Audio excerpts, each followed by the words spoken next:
Hello and thank you for checking out my review of Transformers The Last Knight.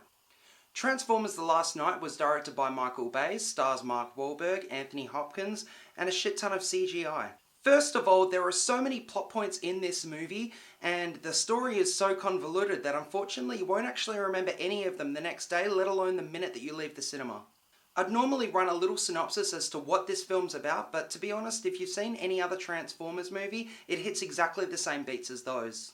Now let's talk about some of those things that I really loved about the film.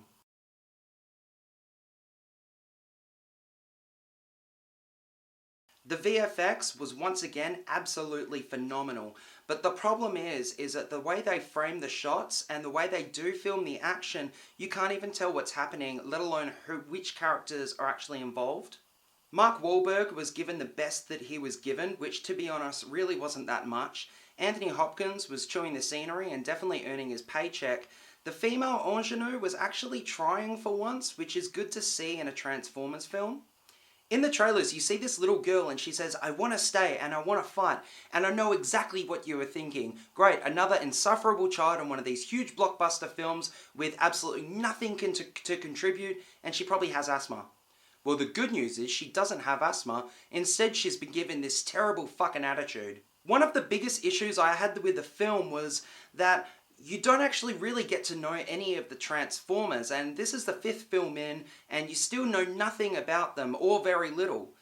Anyone who's looking forward to seeing Optimus Prime, well, you are in luck, because he does show up in the last 15 minutes, and he does say, "My name is Optimus Prime," at least 5 times in the 15-minute screen time that he actually has.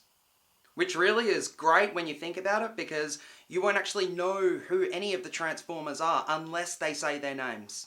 Now please let me know if this was just my cinema that was doing this, but what the fuck was with the aspect ratio? It kept on jumping from IMAX to scope to IMAX to scope, and it wasn't even just in the action sequences, it was happening from moment to moment in the same scenes. Thanks so much for checking out my review. If you'd like to discuss the film further, please comment below. And of course, if you like any of my videos, please subscribe or hit like.